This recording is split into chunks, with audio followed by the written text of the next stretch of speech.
Friends, ये story का 36वां भाग है। अगर आपने इससे पहले वाले भाग नहीं देखे हैं तो आप चैनल पर जाकर देख लीजिए।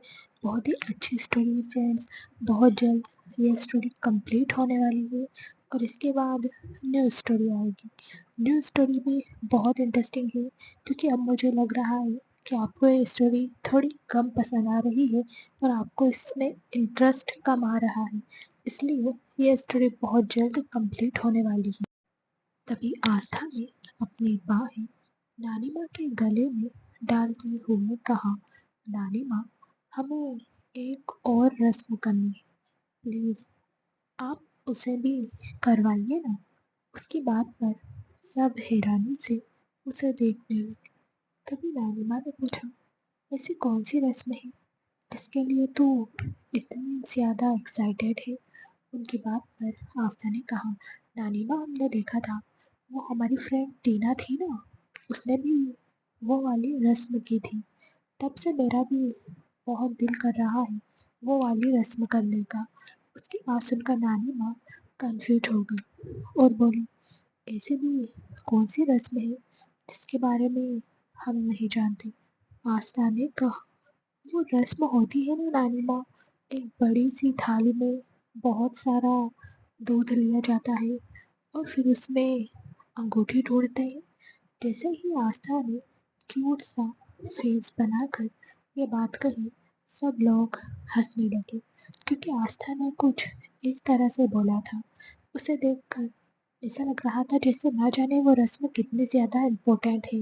नानी माँ ने मुस्कुराते हुए कहा, बेटा, ये तो शादी के बाद की रस्म है। उनकी बात पर आस्था ने मायूसी से कहा, लेकिन शादी के बाद तो हमारी कोई रस्म हुई ही नहीं। जैसे ही आस्था ने ये कहा, अंश ने उसकी बात सुन ली। वो अभी हॉल में आया ही था। जैसे ही उसने आस्था की बात सुनी, उसके दिल में एक दर्द सा महसूस हुआ। वाकई में एक लड़की की अपनी शादी को लेकर कितने ज़्यादा सपने होते हैं, लेकिन उसकी वजह से आस्था का कोई सपना पूरा नहीं हुआ। अब कहीं ना कहीं उसे बहुत ज़्यादा बुरा लग रहा था। तभी नानी माँ ने आस्था के कंधे पर हाथ रखते हुए कहा, मेरी बच्ची, तुम परेशान क्यों होती हो? अब देखो, मैं फटाफट तुम्हारी शादी करवाती हूँ और फिर मैं धूमधाम से शादी के बाद वाली रस्में भी कंप्लीट करवाऊंगी। तब तक एक कदम भी मैं यहाँ से बाहर नहीं जाऊंगी जब तक कि मैं तुम्हारी शादी की एक एक रस्म नहीं करवा देती। नानी माँ की बात सुनकर सब लोग मुस्कुरा दिए। वहीं आयशा को भी नानी माँ की बात आज पहली बार सही लग रही थी, वरना वो तो हमेशा नानी माँ से जेलस फील करता था। तभी हॉल में एक आवाज आई, अर्श बेटा। जैसे ही सब ने ये आवाज सुनी, सबने पलटकर मेन डोर की तरफ देखा तो वहां पर एक सिंपल सी साड़ी पहनी वसुंधरा खड़ी थी और वो अंश को ही देख रही थी।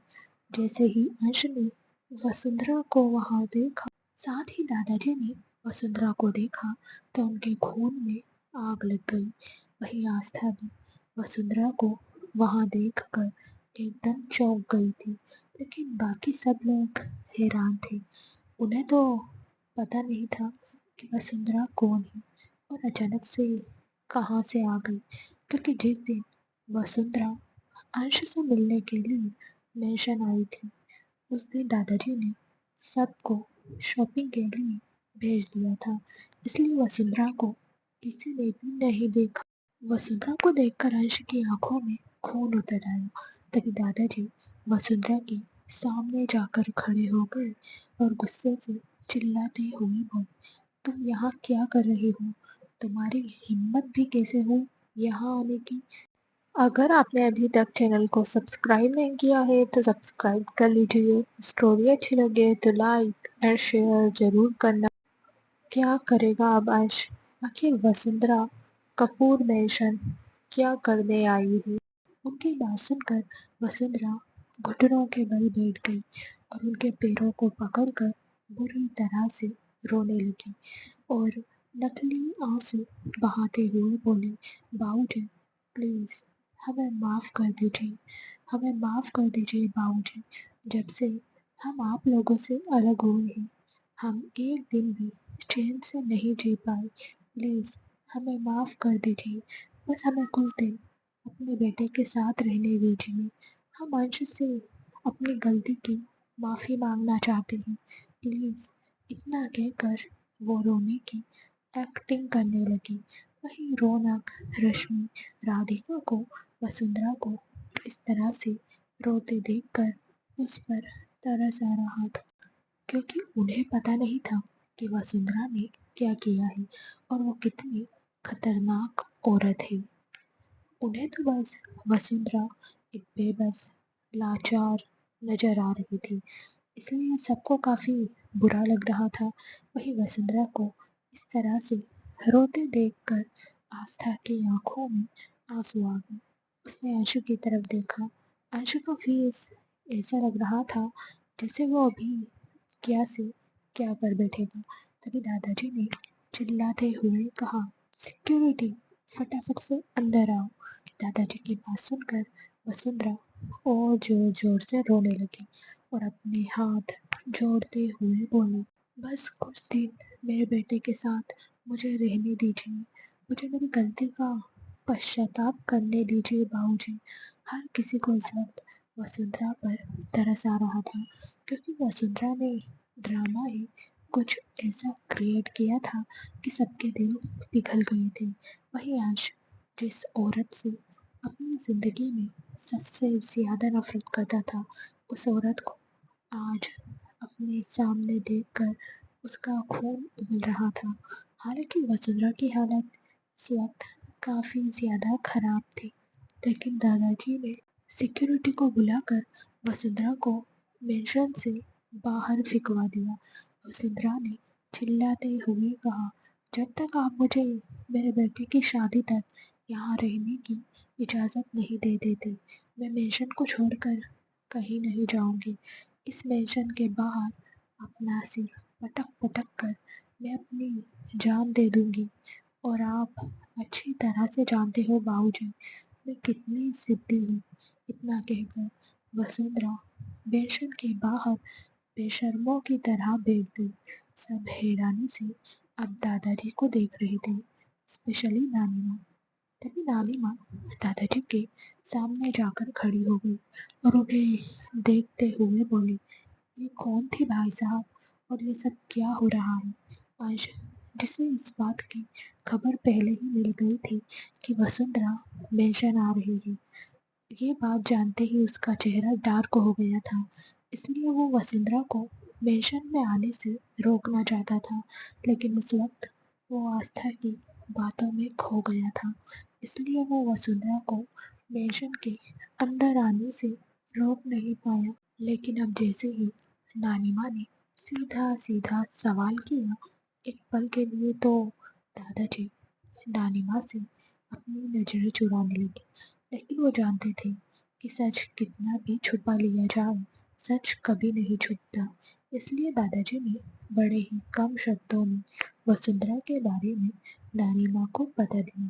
वहीं नानी माँ के दिल में जो थोड़ी देर पहले वसुंधरा के लिए पिघल गया था, अब वो नफरत से भर गया। वो तुरंत अंश के पास गई और उसके सिर पर हाथ रखते हुए बोली, तुम्हें परेशान होने की कोई ज़रूरत नहीं है बेटा, हम सब तुम्हारे साथ हैं। नानी माँ की बात सुनकर ना जाने अंशु को क्या हुआ, उसने नानी माँ को गले लगा लिया। वसुंधरा से भले ही वो कितनी नफरत करता हो, लेकिन वो उसकी मॉम थी।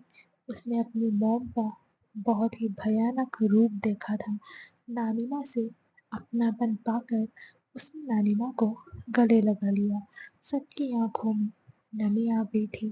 पहले ही वो सब सगे नहीं थे, लेकिन सब एक दूसरे को सगे से भी ज्यादा चाहते थे। सबकी आंखों में नमी थी, खासकर आकाश और सुमित की आंखों में। वो दोनों तो इमोशनल हो गए थे। वहीं अंशु को जैसे ही ये एहसास हुआ कि उसने नानी माँ को गले लगाया है, तो वो एक झटके में नानी माँ से अलग हो गया और तेज कदमों से अपने रूम की तरफ चला गया। अगर आपने अभी तक चैनल को सब्सक्राइब नहीं किया है तो सब्सक्राइब कर लीजिए। स्टोरी अच्छी लगे तो लाइक और शेयर ज़रूर करना। अब क्या करेगी आस्था? क्या वो अंश को मना पाएगी? और क्या अंश वसुंधरा को रहने देगा मेंशन में? वहीं आस्था की आंखें पूरी तरह से आंसुओं से भर चुकी थी। अब वो अंश का मूड ठीक करना चाहती थी और उसने एक आइडिया भी निकाल लिया था। अब तक सब लोग अपने अपने रूम में चले गए थे क्योंकि नानी माँ ने सबको बता दिया था कि अब कोई भी एक्स्ट्रा रस्म नहीं होगी और कल शाम को शादी होगी और जो भी रस्में होगी वो शादी के बाद नानी माँ खुद करवाएंगी। नानी माँ की बात सुनकर सबके चेहरे पर एक सुकून था। वहीं वसुंधरा जो मेंशन के बाहर बैठी हुई थी, सबका ध्यान बार बार उसी की तरफ जा रहा था। वहीं दूसरी तरफ मारिया, टाइगर और देव तीनों मिलकर वीर राजन को ढूंढ रहे थे, लेकिन वीर का कहीं कुछ पता नहीं लग रहा था। अबीर भी वीर को ढूंढना चाहता था, लेकिन वो भी वीर को अभी तक नहीं ढूंढ पाया था। इस वक्त अबीर बहुत गुस्से से भरा बैठा था। इधर आस्था अंश के साथ उसके पीछे पीछे राजेश खाने की ट्रे लेकर रूम में आ गया। आस्था ने उसे खाने की ट्रे टेबल पर रखने को कहा तो राजेश ने खाने की ट्रे टेबल पर रख दी और वहां से चला गया। इस वक्त अंश सोफे पर अपने हाथ बांधकर बैठा हुआ था। तभी आस्था ने अपने कोहनी से अंश के हाथों को हटाया और उसकी गोद में बैठ गई। वो आज अपनी मेहंदी खराब नहीं करना चाहती थी, इसलिए उसने अंश की तरफ देखते हुए कहा, हमें बहुत भूख लगी है, प्लीज़ आप हमें खाना खिला दीजिए। हमारे हाथों में मेहंदी लगी है और हम चाहते हैं हमारी मेहंदी का रंग बहुत डार्क हो, इससे पता चलेगा कि आप हमसे कितना प्यार करते हो। जैसे ही आस्था ने ये कहा, अंश कुछ पल उसे देखता रहा, लेकिन आस्था ने इस बीच एक बार भी अपनी पलकें नहीं झपकाई और वो अपनी टिमटिमाती आंखों से अंश की तरफ देखती रही। तभी अंश ने उसके हाथों को ऊपर किया और उसकी कमर के चारों तरफ अपनी बाहें लपेट दी और उसके बेहद करीब जाकर बोला, तुम्हारी मेहंदी का कलर मेरे प्यार का सबूत नहीं है आफत। मैं तुमसे कितना प्यार करता हूँ। अगर इसका कोई सबूत दे सकता है तो वो सिर्फ और सिर्फ मेरा दिल है। इतना कहकर उसने आस्था के गाल पर किस कर लिया और फिर वो आस्था को प्यार से खाना खिलाने लगा। इस वक्त अंश बेहद फ्रस्ट्रेट था और उसकी फ्रस्ट्रेशन अब खुद को सजा देने के बाद ही निकलने वाली थी। लेकिन आज पहली बार ऐसा हुआ था कि अंश आस्था की बातों में पूरी तरह से खो गया था और उसे अपने हाथों से खाना खिला रहा था। उसके मन में अब किसी तरह का कोई बोझ नहीं था और ना ही कोई फ्रस्ट्रेशन थी। वहीं आस्था खाना खाते हुए मुस्कुरा रही थी क्योंकि कहीं ना कहीं वो अपने मकसद में कामयाब हो गई थी। अब धीरे धीरे शाम होने को आई थी और वसुंधरा राजन मेंशन के बाहर अभी तक नहीं गई थी। दादाजी ने सिक्योरिटी गार्ड्स को सख्त इंस्ट्रक्शन दिए थे कि वो वसुंधरा पर नजर रखें क्योंकि उन्हें वसुंधरा पर बिल्कुल भी भरोसा नहीं था। वसुंधरा मेंशन के बाहर बैठी बैठी रो रही थी और बस एक ही रिक्वेस्ट कर रही थी कि वो अपने बेटे की शादी होने तक यहाँ रहना चाहती है क्योंकि वसुंधरा को इस बात का पता चल गया था कि यश एक बार फिर से शादी कर रहा है, इसलिए वो उसकी शादी देखना चाहती थी। उसे अब तक मेंशन के बाहर बैठे हुए 10 से 12 घंटे हो गए थे, लेकिन अब तक किसी ने भी उसे मेंशन के अंदर आने की परमिशन नहीं दी थी। वहीं नानिमा ने शादी के फंक्शन के अकॉर्डिंग आहान को अपने साथ लगा लिया था और नानी माँ इस वक्त सबको साथ लेकर बैठी हुई थी और ढोलकी बजा रही थी। साथ ही साथ आहान और ध्रुव दुपट्टा ओढ़कर थिरक रही थी। अगर आपने अभी तक चैनल को सब्सक्राइब नहीं किया है तो सब्सक्राइब कर लीजिए। स्टोरी अच्छी लगे तो लाइक और शेयर ज़रूर करना। क्या अंश आस्था को कभी समझ पाएगा और आस्था क्या अंश को वसुंधरा के लिए मना पाएगी? अब मैशन में एक बहुत ही खुशनुमा माहौल बन गया था। वहीं आस्था और अंश सोफे पर एक साथ बैठे थे और वो सबको अपनी आंखों से देख रहे थे। सबके फेस पर एक मुस्कुराहट थी। आहान और ध्रुव जिस तरह से नौटंकी कर रहे थे, सबको उन्हें देखकर बार बार हंसी आ रही थी। तभी नानी माँ ने रौनक को डांस करने का इशारा किया, लेकिन रौनक आहान के साथ डांस करना नहीं चाहती थी। तभी ध्रुव ने रौनक का हाथ पकड़कर उसे डांस करने के लिए खड़ा कर लिया। अब रौनक भी आहान और ध्रुव के साथ घूम घूम कर डांस करने लगी। तभी ध्रुव रौनक की जगह पर जाकर बैठ गया। अब सिर्फ आहान और रौनक ही वहाँ रह गए थे और वो दोनों मज़े से डांस कर रहे थे। दोनों एक दूसरे के साथ डांस करते हुए छेड़खानियाँ भी कर रहे थे। सब कुछ बहुत ही प्यारा और अच्छा लग रहा था। तभी नानी माँ ने कहा, हम संगीत की रस्म कैसे भी एंजॉय कर सकते हैं। जरूरी नहीं है कि सब धूम धड़ाके से ही हो। इस तरह से छोटी छोटी खुशियों के बीच हम अपना संगीत का फंक्शन कंप्लीट कर सकते हैं। उनकी बात सुनकर सब मुस्कुराने लगे। वहीं दूसरी तरफ दादाजी मन ही मन आस्था का शुक्रिया अदा कर रहे थे, क्योंकि उसी की वजह से अंश ने खुद को आज जख्मी नहीं किया था, वरना वसुंधरा को देखने के बाद उसके जख्म हरे हो जाया करते थे और वो अपना गुस्सा और फ्रस्ट्रेशन निकालने के लिए खुद को हर्ट किया करता था। लेकिन आज पहली बार ऐसा हुआ था कि अंश ने खुद को कोई नुकसान नहीं पहुंचाया था। इस बात से दादाजी को काफ़ी राहत मिली थी और वो काफ़ी खुश भी थे। वहीं राधिका जो इस वक्त फंक्शन में मौजूद नहीं थी, सुमित की नज़र बार बार राधिका को ही ढूंढ रही थी, क्योंकि रौनक के प्लान के अकॉर्डिंग राधिका को सुमित के सामने नहीं आना था। इसलिए राधिका ढोलकी के फंक्शन में भी नहीं आई थी। आस्था और रश्मि को तो पता था कि राधिका क्यों नहीं आई है, लेकिन नानी माँ को राधिका की कमी खल रही थी। इसलिए उन्होंने सुमित की तरफ देखते हुए कहा, सुमित बेटा, तुम्हारी होने वाली बीवी कहाँ रह गई? जाओ उसे बुलाकर लेकर आओ, उसे भी यहाँ मज़ा आएगा। आखिरकार वो भी तो दुल्हन है। जैसे ही नानी माँ ने ये कहा, सुमित जो खुद भी राधिका को देखना चाहता था कि आखिरकार राधिका कहाँ है और उसे दिखाई क्यों नहीं दे रही है, क्योंकि अब तक पूरा दिन निकलने वाला था और राधिका एक बार भी उसके सामने नहीं आई थी। रौनक राधिका का खाना भी उसके रूम में ही देकर आ गई थी। ये बात सुमित को थोड़ी अजीब लगी थी, इसलिए नानी माँ के कहने पर अब उसे बहाना मिल गया था और वो राधिका के रूम की तरफ चला गया। वहीं प्रियंका अपने होठों पर झूठी मुस्कुराहट लिए नानी माँ के बराबर में बैठी ताली बजा रही थी। उसका पूरा ध्यान इस वक्त अंश और आस्था के उन हाथों पर था जो उन्होंने एक दूसरे के हाथों में दिए हुए थे। उन दोनों को ऐसे देखकर प्रियंका अंदर ही अंदर जल रही थी। अगर आपने अभी तक चैनल को सब्सक्राइब नहीं किया है तो सब्सक्राइब कर लीजिए। स्टोरी अच्छी लगे तो लाइक और शेयर ज़रूर करना।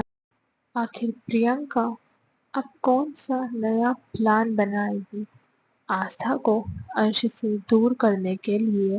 उसे समझ नहीं आ रहा था कि वो अंश को अपना बनाए तो बनाए कैसे। वो हर हाल में अंश को हासिल करना चाहती थी। हर हाल में वो अंश को अपनी लाइफ में शामिल करना चाहती थी। जिस दिन उसने अंश को ठुकराया था, अब वो उसी दिन को कोस रही थी। उसे तो लगा था कि पैसों के चक्कर में उसके पापा उसकी शादी किसी बुढ़े से करवा रहे हैं, इसलिए प्रियंका घर छोड़कर भाग गई थी। लेकिन अब रियलिटी जानने के बाद प्रियंका को बहुत गुस्सा आ रहा था और वो सोच रही थी कि जिस जगह आज आस्था बैठी है वो जगह सिर्फ उसकी है। ये सब सोचकर प्रियंका के दिमाग में भी आस्था को अर्श से दूर करने के आइडिया आ रहे थे। चारों तरफ हंसी खुशी का माहौल था। सब अच्छे से डांस कर रहे थे। वहीं सुमित राधिका के रूम के पास जा पहुंचा था। वहां जाकर उसने देखा राधिका ने डोर अंदर से लॉक किया है।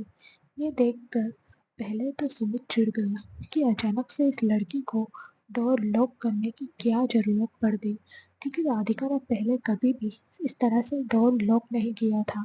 सुमित जब मर्जी चाहे उसके रूम में चला जाता था, लेकिन आज डोर लॉक देखकर वो हैरान हो गया और डोर नॉक करने लगा। तो राधिका ने अंदर से पूछा, कौन है? अब सुमित हैरान हो गया और सोचने लगा कि इस लड़की की इतनी हिम्मत, जो अंदर से पूछ रही है कि कौन है। फिर उसने खुद के गुस्से को कंट्रोल किया और धीरे से बोला, मैं हूँ सुमित, डोर ओपन करो। तुम नीचे क्यों नहीं आ रही? नानिया तुम्हें बुला रही है, फटाफट से नीचे आ जाओ।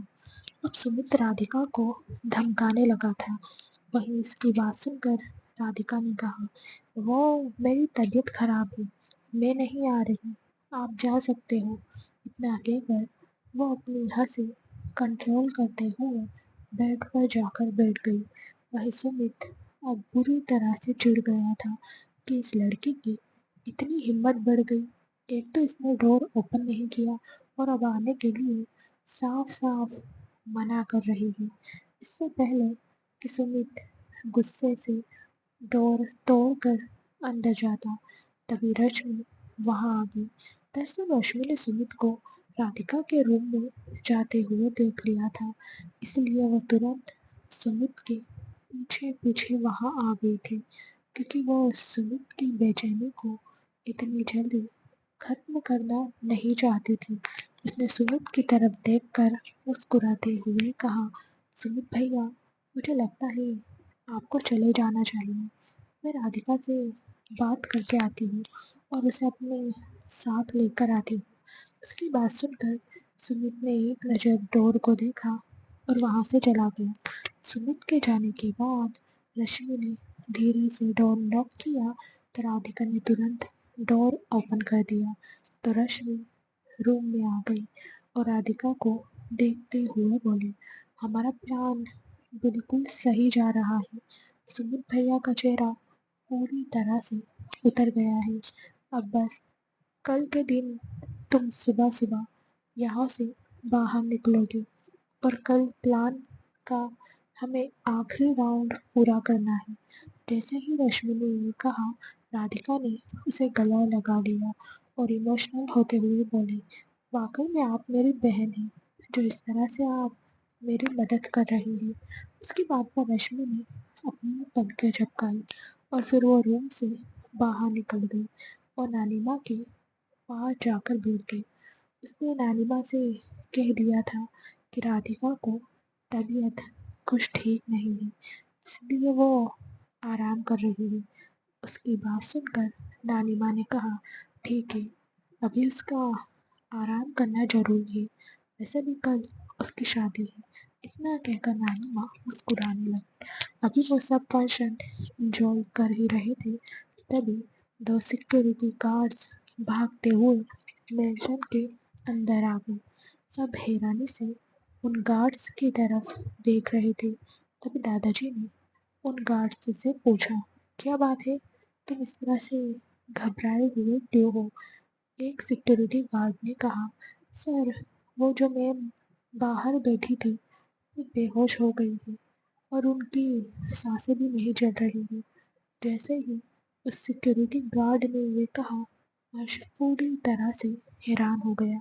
वो भले ही वसुंधरा से नफरत करता था, अगर आपने अभी तक चैनल को सब्सक्राइब नहीं किया है तो सब्सक्राइब कर लीजिए। स्टोरी अच्छी लगे तो लाइक और शेयर ज़रूर करना।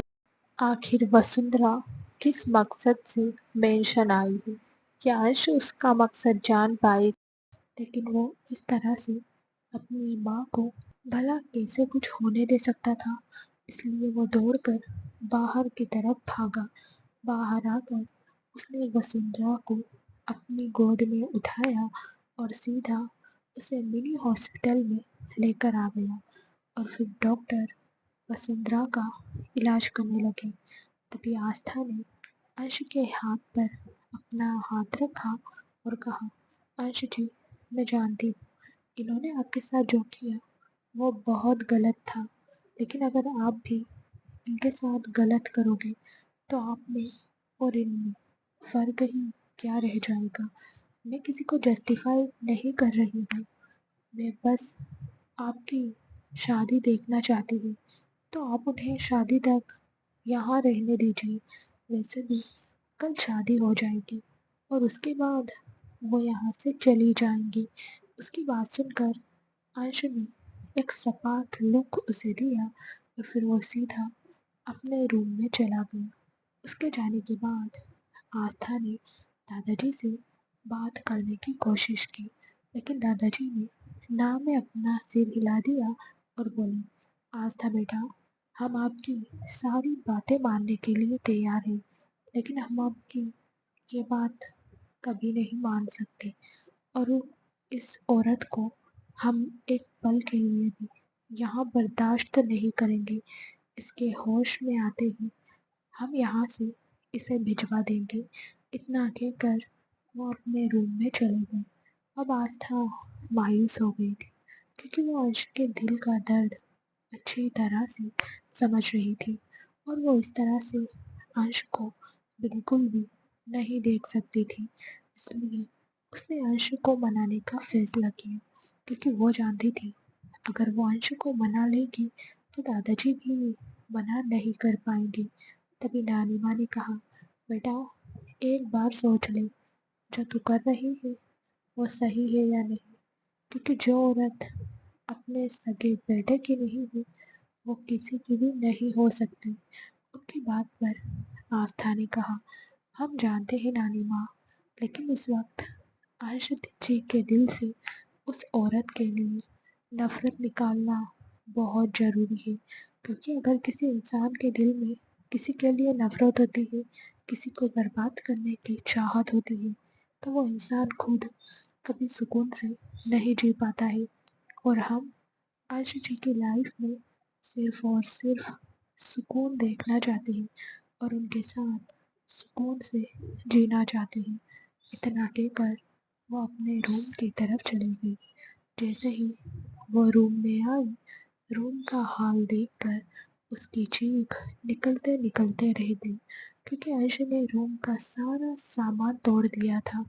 आयशा को इतने गुस्से में देखकर आस्था उसकी तरफ बढ़ने लगी। आयशा के हाथ से खून निकल रहा था। तभी आस्था ने टेबल से फर्स्ट एड बॉक्स उठाया और आयशा का ब्लड क्लीन करने के बाद उसे ड्रेसिंग करते हुए बोली, आयशा जी, आपको पता है हम आपसे कुछ कहना चाहते हैं। उसकी बात पर अंश उसे देखने लगा तो आस्था ने कहा, हम चाहते हैं कि आपके दिल में सिर्फ और सिर्फ प्यार रहे और हमारे लिए प्यार रहे, लेकिन आपके दिल के एक कोने में दर्द है, दुख है, किसी के लिए नफरत है, लेकिन हम चाहते हैं वो भी हमेशा हमेशा के लिए खत्म हो जाए। आप सुन रहे हो ना हमारी बात? हम जानते हैं आपने अपनी ज़िंदगी का सबसे बुरा बचपन जिया है। इनफैक्ट ऐसा बचपन तो कभी किसी दुश्मन को भी नहीं मिलना चाहिए। लेकिन अंशु जी, हमारा एक छोटा सा सवाल है, कल को जब आपके बच्चे होंगे तो क्या आप अपने दिल की नफरत, दिल के दर्द के साथ अपने बच्चों को फेस करोगे? अच्छा जी, मैं चाहती हूँ आप अपने दिल की नफरत को, अपने दिल के दर्द को हमेशा हमेशा के लिए ख़त्म कर दो और एक बार सब कुछ भूल कर उन्हें माफ़ कर दो और सिर्फ आपकी शादी देखना चाहती है तो उन्हें शादी देखने दीजिए। अगर आपने अभी तक चैनल को सब्सक्राइब नहीं किया है तो सब्सक्राइब कर लीजिए। स्टोरी अच्छी लगे तो लाइक और शेयर ज़रूर करना। क्या अर्श वीर को पकड़ पाएगा और अब क्या करेगी वसुंधरा? उसके बाद हम उन्हें यहाँ से भेज देंगे। उसके बाद अंश बस सुन रहा था। उसने आस्था से अभी तक एक शब्द भी नहीं कहा था, क्योंकि आस्था कहीं ना कहीं जो कह रही थी वो सही कह रही थी।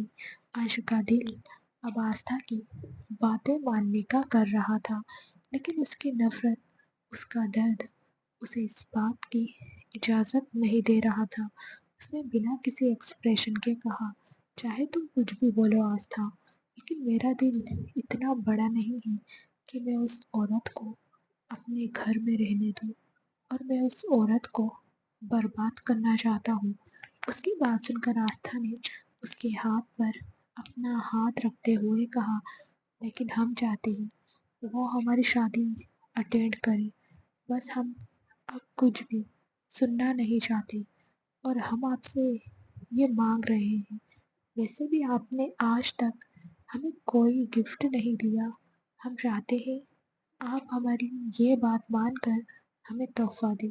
उसकी बात सुनकर अर्श ने उसके फोरहेड पर किस करते हुए कहा, तुम्हारे लिए तो मैं अपनी जान भी दे सकता हूँ।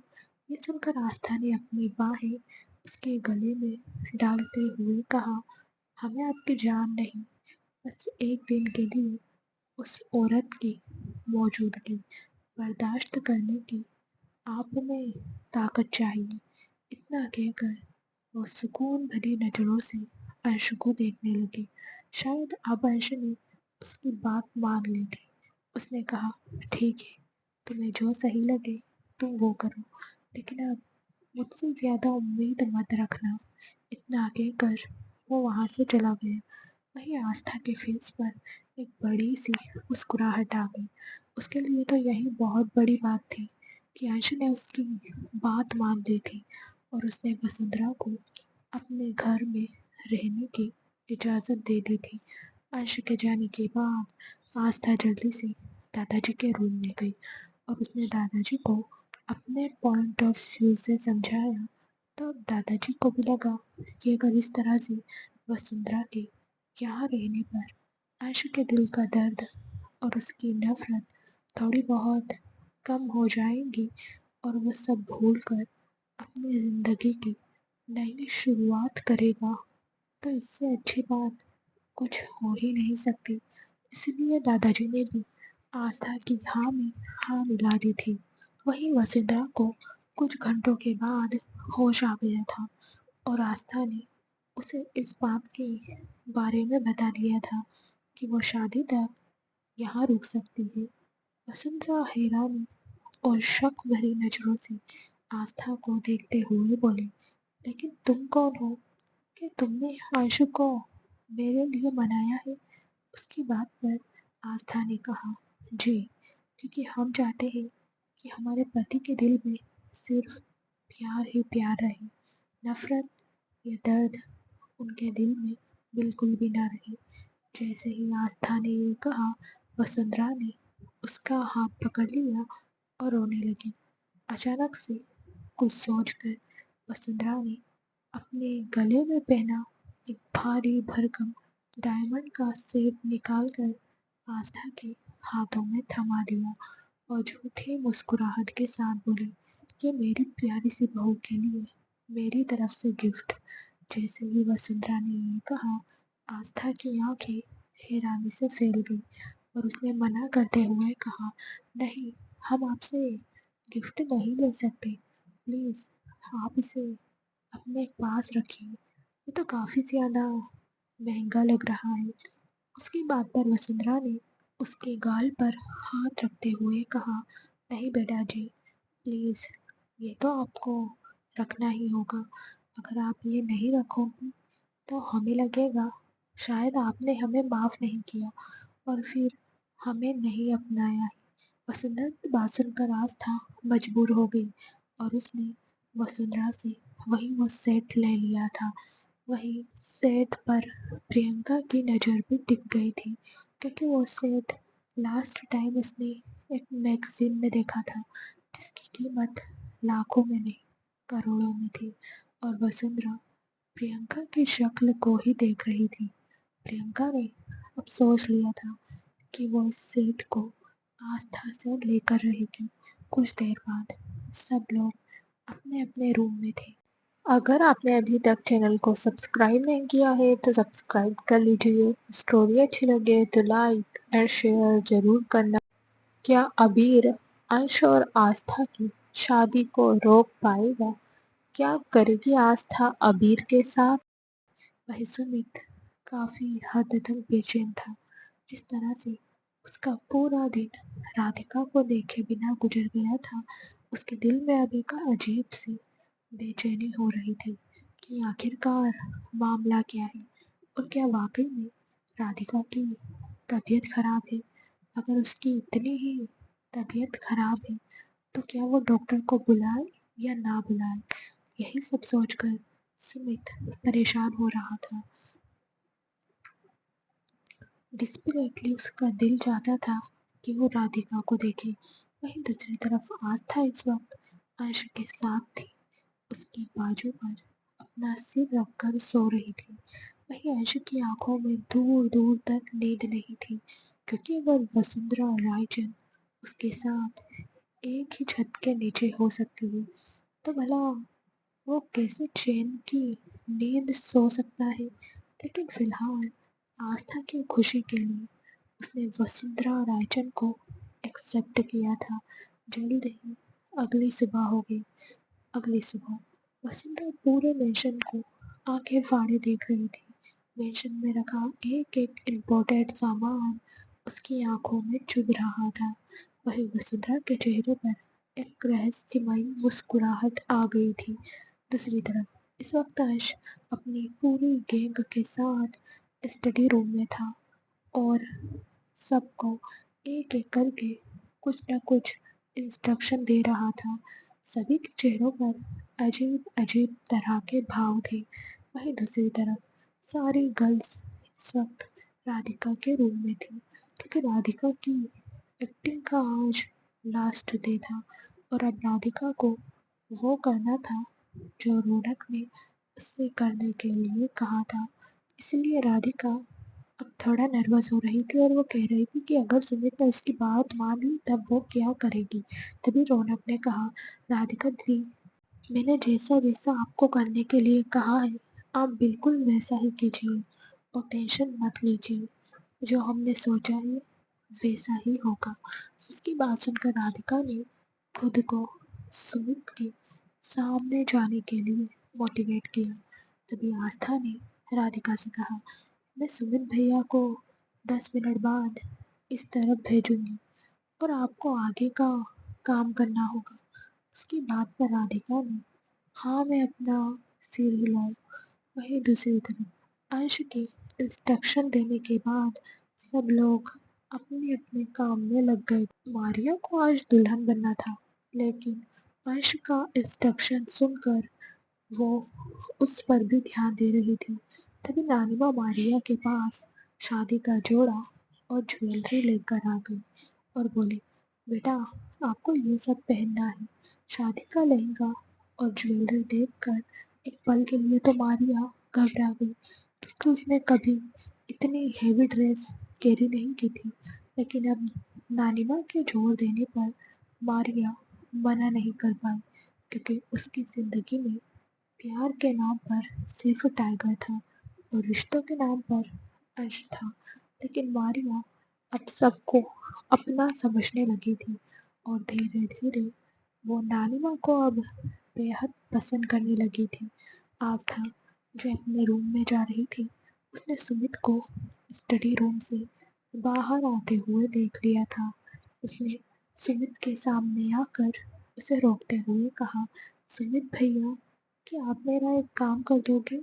जैसे ही आस्था ने मासूम सा फेस बनाकर ये बात कही, सुमित ने कहा, हाँ बोलो ना, क्या बात है? आपकी तबीयत तो ठीक है, कोई परेशानी तो नहीं है? सुमित ने यह बात अच्छी तरह से जानता था कि उसके सामने खड़ी छोटी सी मासूम सी लड़की उसके जिगरी और अंश कपूर की जान है। इसलिए आस्था को सबसे कुछ ज़्यादा ही स्पेशल अपीयरेंस मिला करता था। तभी आस्था ने कहा, सुमित भाई, एक छोटा सा काम है। राधिका दी के पास मेरा फ़ोन छूट गया है, लेकिन अंश जी मुझे रूम में बुला रही है, इसलिए मुझे रूम में जाना होगा। क्या आप राधिका दी से मेरा फ़ोन लाकर दे दोगे? अगर आपने अभी तक चैनल को सब्सक्राइब नहीं किया है तो सब्सक्राइब कर लीजिए। स्टोरी अच्छी लगे तो लाइक और शेयर ज़रूर करना। क्या होगा जब राधिका और सुमित की शादी होगी? क्या शादी के बाद सुमित राधिका को करेगा टॉर्च?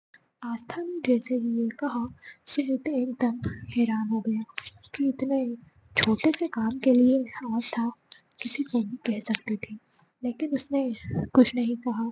फिलहाल वो भी राधिका से मिलना चाहता था, क्योंकि राधिका को पूरा 1 दिन हो गया था। वो अभी तक सुमित के सामने नहीं आई थी। इसलिए सुमित आस्था की बात मानकर राधिका के रूम की तरफ चला गया, और जैसे ही वो रूम में आया, उसने देखा राधिका अपने बैग पैक कर रही थी।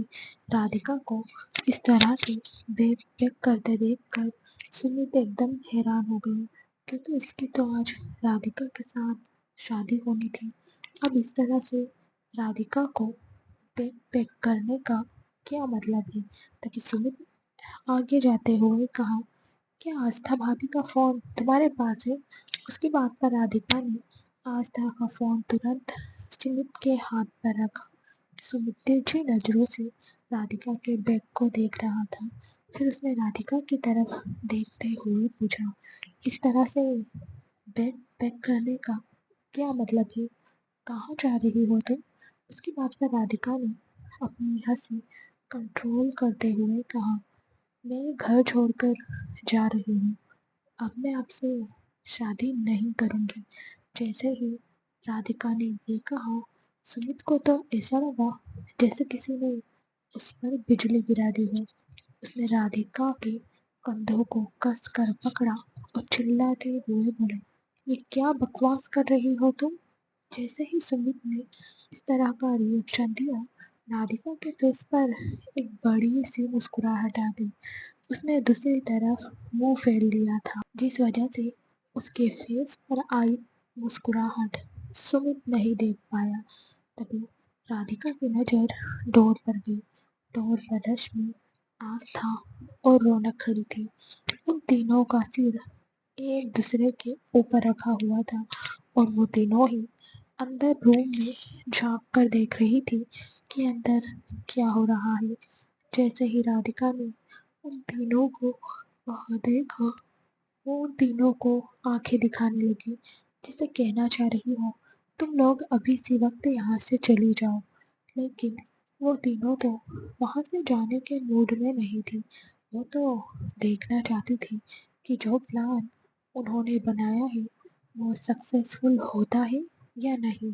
वहीं राधिका को मन ही मन में डर लग रहा था कि अगर सुमित ने शादी करने से मना कर दिया तो क्या होगा।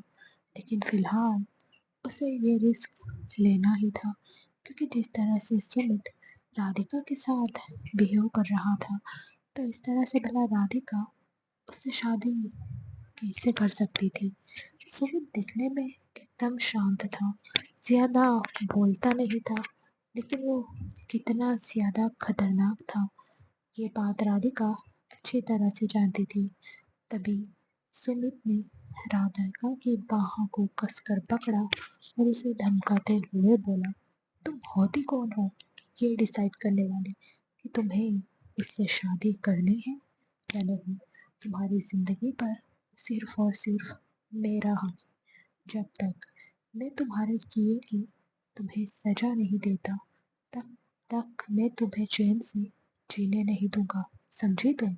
और रही बात शादी करने की, तो ये शादी तो तुम्हें हर हाल में करनी होगी। अगर तुमने शादी नहीं की तो याद रखना। अगर आपने अभी तक चैनल को सब्सक्राइब नहीं किया है तो सब्सक्राइब कर लीजिए। स्टोरी अच्छी लगे तो लाइक और शेयर जरूर करना। क्या अंश कभी वसुंधरा को माफ करेगा?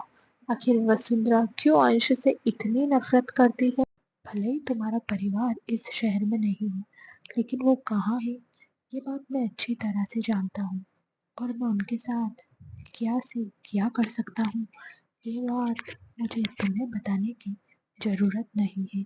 जैसे ही सुमित ने राधिका को धमकी दी, अब तो राधिका, रश्मि, रौनक, आस्था के चेहरे का रंग उड़ गया। उन्होंने तो सोचा था कि जैसे ही राधिका शादी के लिए मना करेगी, सुमित थोड़ा झुकेगा, जेलस फील करेगा, राधिका से कहेगा कि मुझसे शादी कर लो। लेकिन अब सुमित की बातें सुनकर वो तीनों हैरान हो गई थी। वही राधिका को तो कोई खास हैरानी नहीं हुई थी, क्योंकि वो शायद सुमित को अच्छी तरह से जानती थी। अब उन तीनों को ही सुमित की बातें सुनकर शौक लगा था। वो खुद का बैलेंस नहीं बना पाई और तीनों एक साथ अंदर गिर गई और जल्दी से खड़ी होकर उन तीनों को कहीं न कहीं अब सुमित की तरफ देखने में काफ़ी ज़्यादा डर लग रहा था, क्योंकि सुमित की इस तरह की बातें सुनकर उन्हें बुरा भी लग रहा था। और सुमित ने बारी-बारी से उन सबको देखा। उन तीनों को देखकर उसे समझने में देर नहीं लगी कि आखिरकार मसला क्या हो सकता है। अगले ही पल तीनों के चेहरे का उड़ा हुआ रंग देखकर सुमित जोर जोर से हंसने लगा और बात बदलते हुए बोला, मुझे पता था तुम तीनों यही हो, क्योंकि जिस तरह से आस्था ने मुझे अपना फोन लाने के लिए यहाँ भेजा, उसी वक्त मैं समझ गया था कि जरूर इसके दिमाग में कुछ ना कुछ शैतानी आइडिया चल रहा है। इसलिए मैंने जानबूझकर इस तरह की बातें बोली। हालांकि सुमित उन सबको शांत करने के लिए ये सारी बातें बोल रहा था। राधिका उसकी चाल को समझ गई थी, लेकिन अब सुमित को इस तरह से हंसते देख कर उन तीनों को तो कहीं ना कहीं थोड़ा सुकून महसूस हो रहा था, वरना काफी वो तो काफी ज्यादा डर गई थी। अगले ही पल रौनक ने कहा, अरे भाई, आपने तो हमें डरा ही दिया। हमें तो लगा था जैसे ही राधिका दी आपसे शादी करने के लिए मना करेंगी, आप उनसे मिन्नतें करोगे, लेकिन शायद आपने हमें देख लिया था और आपने हमारा पूरा प्लान खराब कर दिया। उसकी बात सुनकर सुमित राधिका को देखकर मुस्कुराने लगा और फिर वो वहां से बाहर निकल गया। वहीं राधिका को अब रोना आ रहा था, क्योंकि वो जानती थी सुमित ने आस्था को देखकर ये सारी बातें बोली थी। कुछ देर बाद नानी माँ ने सारी दुल्हनों को एक रूम में रेडी होने के लिए कह दिया था और प्रियंका को उनकी हेल्प करने में लगा दिया था। वहीं प्रियंका अब काफी ज्यादा बेचैन हो रही थी, क्योंकि अब एक बार फिर से अंश और आस्था की शादी होने वाली थी और ये बात उसे हजम नहीं हो रही थी। लेकिन उसे इस शादी को रोकने का कोई रास्ता भी नजर नहीं आ रहा था। बचपन से नानी माँ उस पर 24 घंटे नजर गड़ाए बैठी रहती थी, ताकि वो कोई गलत हरकत ना कर सके। आस्था के मामा भाभी भी शादी में शामिल होने के लिए आ गए थे। अब तक शादी की सारी तैयारियां हो चुकी थी। वही अंश आंखों ही आंखों में ध्रुव, आहान, आकाश, सुमित, टाइगर, मारिया को इंस्ट्रक्शन दे रहा था। मारिया, जो दुल्हन बनने के बहाने से ही सही, आस्था के आसपास रहती थी। अंश ने मारिया को सख्त इंस्ट्रक्शन दिए थे कि वो आस्था के आसपास रहे। इसलिए मारिया अपना फर्ज पूरी तरह से निभा रही थी। जल्द ही रश्मि, आस्था, राधिका, मारिया दुल्हन के जोड़े में रेडी हो गई। रौनक उन सबको रेडी करने में हेल्प कर रही थी। तभी अचानक से उनके रूम में कम से कम 6-7 लड़कियों की एंट्री हुई।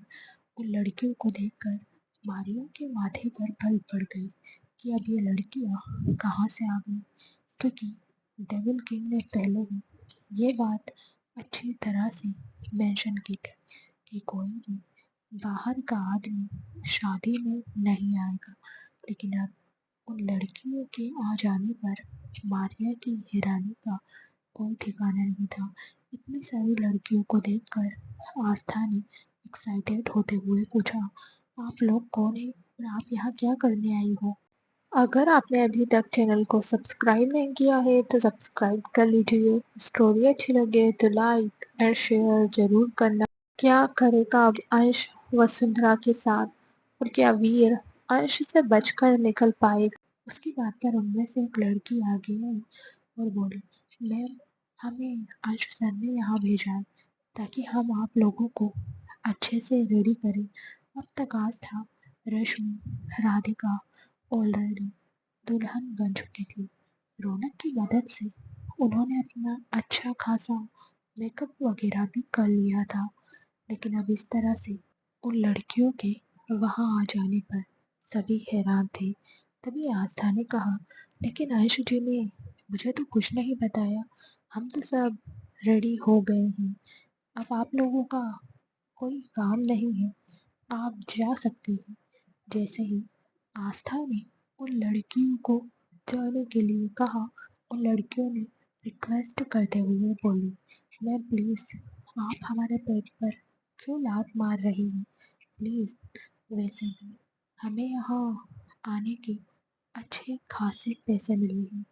आप लोग हमें अपना मेकअप करने दीजिए। हम आप लोगों का बस थोड़ा थोड़ा मेकअप कर देते हैं। इतना कहकर वो लड़कियां अपना अपना मेकअप का सामान निकाल कर जबरदस्ती उन सब के सामने बैठ गई। मारिया हैरानी से उन लड़कियों को देख रही थी और उनके एक्सप्रेशन नोटिस कर रही थी। कहीं ना कहीं मारिया को कुछ अनहोनी होने की आशंका हो गई थी। वहीं दूसरी तरफ आश, आकाश, टाइगर, सुमित सब रेडी थे और मेंशन के हॉल में ही मंडप बनाए गए थे।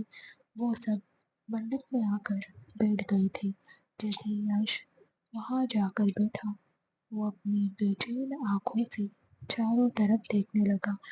तभी उसकी नज़र वसुंधरा पर गई। वसुंधरा मुस्कुराते हुए नानिमा से कुछ बातें कर रही थी। हालांकि नानिमा को वसुंधरा से काफ़ी ज़्यादा चिढ़ हो रही थी, लेकिन वो फिलहाल के लिए अंशु की मॉम थी, इसलिए नानिमा सीधे सीधे उनके मुंह पर उनकी बेइज्जती नहीं कर सकती थी। इसलिए वो उसे थोड़े फीके तरीके से बातें कर रही थी। तभी पंडित जी ने दुल्हन को बुलाने के लिए कहा तो वसुंधरा आगे आई और एक्साइटेड होते हुए बोली, मैं अभी अपनी बहू को लेकर आती हूँ। इस वक्त वसुंधरा के मुंह से शहद टपक रहा था। वहीं अंशु ने वसुंधरा की तरफ आंख उठाकर भी नहीं देखा। वहीं दादाजी भी वसुंधरा को गुस्से से घूर रहे थे। लेकिन अब थोड़ी देर उन्हें वसुंधरा को बर्दाश्त करना था। उसके बाद तो वसुंधरा वैसे भी यहाँ से जाने वाली थी, इसलिए उन्होंने वसुंधरा को इजाज़त दे दी कि वो आस्था और बाकी सबको ले आए। फिर वसुंधरा दुल्हनों के रूम में गई और उन्हें अपने साथ लेकर आ गई। सभी दुल्हन अपने अपने जोड़े के पास जाकर बैठ गई और एक बार फिर से पूरे रीति रिवाज के साथ शादियाँ होने लगी। सभी के फेस पर एक बड़ी सी मुस्कुराहट थी। जल्द ही शादी कंप्लीट हो गई और एक बार फिर से अंश ने आस्था की मांग में अपने नाम का सिंदूर भर दिया और उसके गले में मंगलसूत्र पहना दिया। टाइगर, आकाश और सुमित ने ही सबकी मांग में सिंदूर भरा और उन्हें मंगलसूत्र पहनाया। 7 फेरों के कंप्लीट होने के बाद उनकी शादी भी कंप्लीट हो गई। तभी वसुंधरा आ गया और आस्था से बोली, तुम्हारा बहुत बहुत शुक्रिया बेटा, तुमने मुझे यहाँ रहने की इजाज़त दिलवाई। लेकिन अब मुझे यहाँ से जाना होगा। बस अपने बेटे की शादी अपनी आंखों से देखना चाहती थी। ये कहते हुए वसुंधरा की आंखों में मगरमच्छ के आंसू थे। तभी वसुंधरा ने आस्था को गले लगाया और धीरे से बोली, मुझे पूरी उम्मीद है तुम मेरे बेटे का ख्याल रखोगी। वहीं अंश ने नानी माँ और दादाजी के पैर छूकर उनका आशीर्वाद लिया। वसुंधरा से आशीर्वाद लेने का उसका कोई इरादा नहीं था।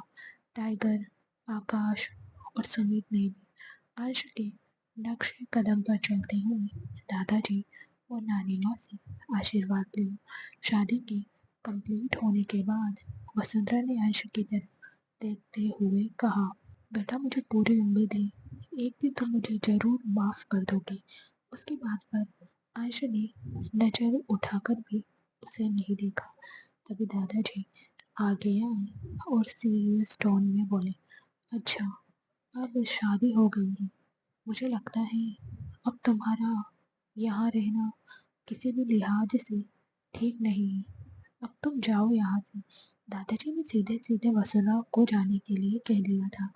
अगर आपने अभी तक चैनल को सब्सक्राइब नहीं किया है तो सब्सक्राइब कर लीजिए। स्टोरी अच्छी लगे तो लाइक और शेयर जरूर करना। अब क्या करेगा अंश अबीर के साथ, और अब अबीर कौन सा नया तूफान खड़ा करेगा आस्था की जिंदगी में।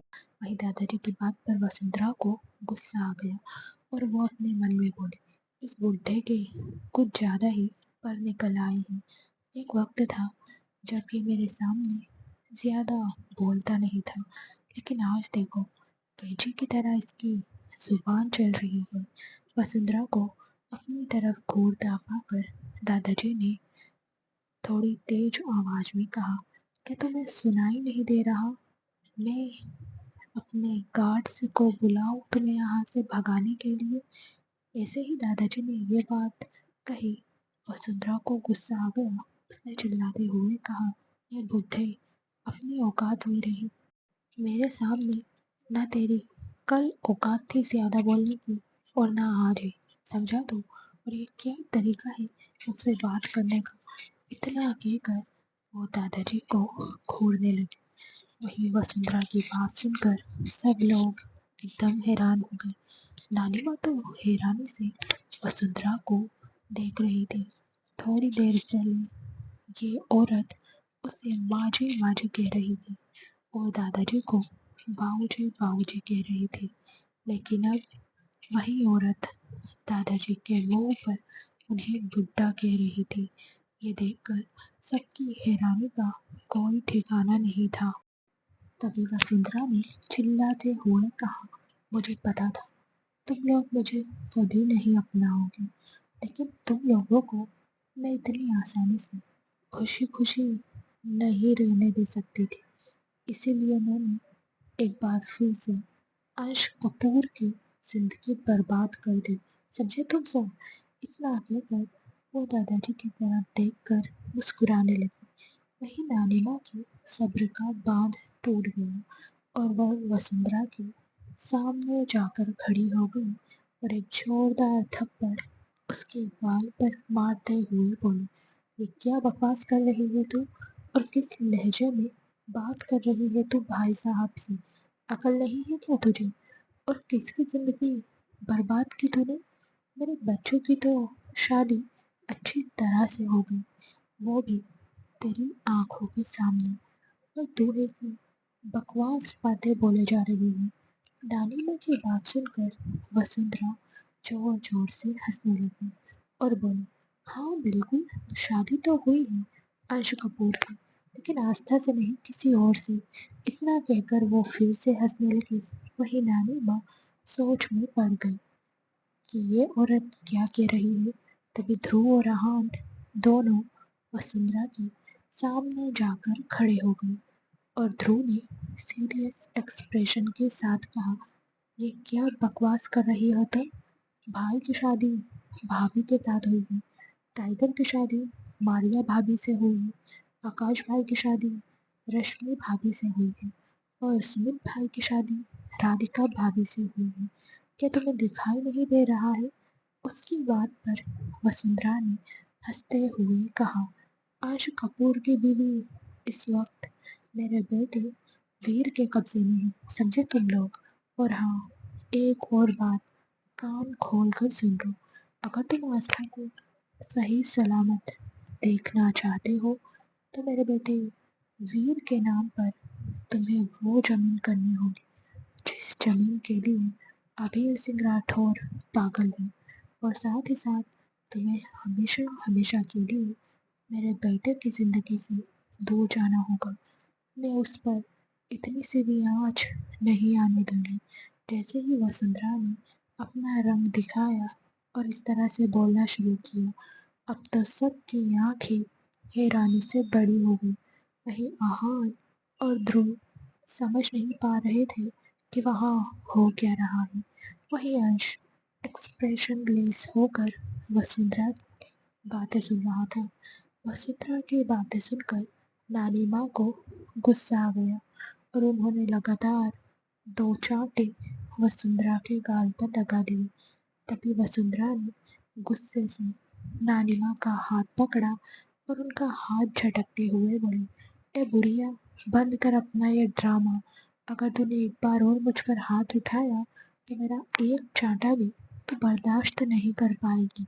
जैसे ही वसुंधरा ने ये कहा, नानी माँ घबरा गई और उसके सामने अपने हाथ जोड़ते हुए बोली, देखो, तुम्हें मेरे साथ जो करना है तुम कर लो, लेकिन मेरी बेटी कहाँ है?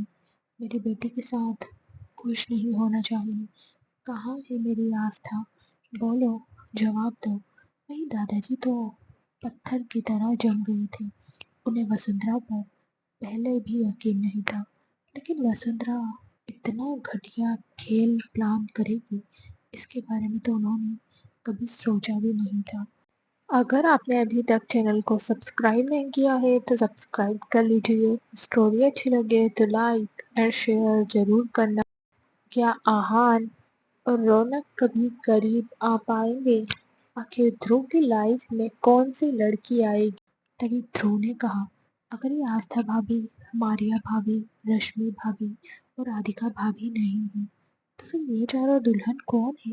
उसकी बात पर वसुंधरा ने कहा, ये मेरी खरीदी हुई लड़कियां हैं जो पैसों के लिए किसी की भी बीवी बनने को तैयार रहती हैं। वसुंधरा की बात सुनकर सबकी आंखों में वसुंधरा के लिए नफरत साफ नजर आ रही थी। तभी दादाजी आयशा के पास आए और उसकी कॉलर पकड़ते हुए बोले, ये क्या हो रहा है यहाँ? ये घटिया औरत बकवास पर बकवास किए जा रही है और तू खड़ा खड़ा देख रहा है। क्या हो गया है तुझे? जवाब दे।